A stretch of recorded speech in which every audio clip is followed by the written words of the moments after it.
This is Riley. Recently someone asked me a good enigma. What belongs to you but others use more than you do? Have you got it yet? If you want, you can pause. Anyways, the answer is a name. Your name. Our name is one of our most personal things, but we rarely ever use it, nor do we choose it. Now, I love my name. My full name is Riley Faye Lightbourne, and when you look at the definition, Riley, its spelling comes from the Celtic roots, rye meaning rye, the grain, and Lee meaning a field, a meadow, Faye meaning fairy, Lightbourne meaning, well, born of light. So basically my name is a sentence which means rye, meadow, fairy, born of light, or something around those lines. It's pretty cool. But it'd be kind of strange if people called me Rye Meadow in modern English. But that's kind of how names started. Long ago, names were more of a descriptive phrase than a set of sounds that is a name. But after a while, once certain communities were established, people would often reuse other people's names. And once this happened enough, it formed what is called a name pool. So people would re-choose names that other people had instead of calling your kid like, "Oh, glorious sky." You would call it something else that somebody already had.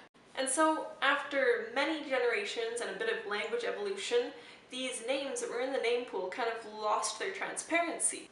So they no longer sounded like phrases or descriptions, but rather what we call now a name. For example, presently I hear my name as Riley, which is to me a name and nothing else, instead of something like Rye Meadow.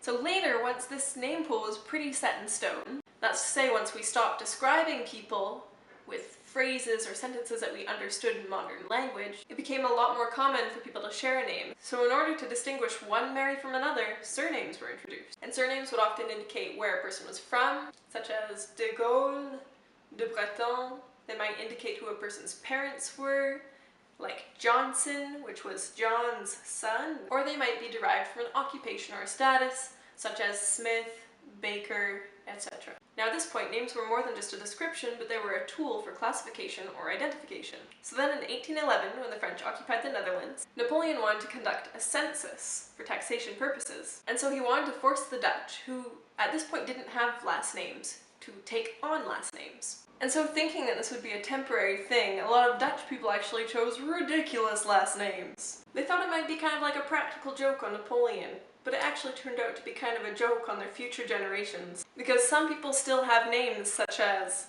and excuse my pronunciation, I'm not too familiar with the language, Zeldenthwist means rarely at home.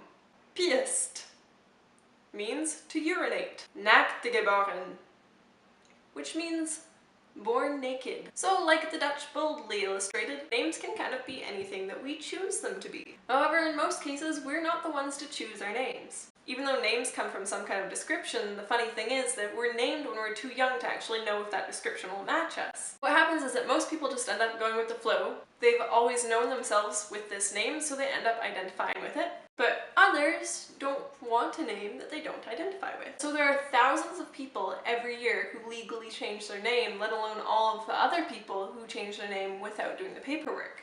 So names are kind of this immensely important thing that have tons of history and that we use daily, but we often don't even understand the meaning of it, nor do we get to choose what name we have. The way that we name things has evolved so much up until today that it could very well evolve again.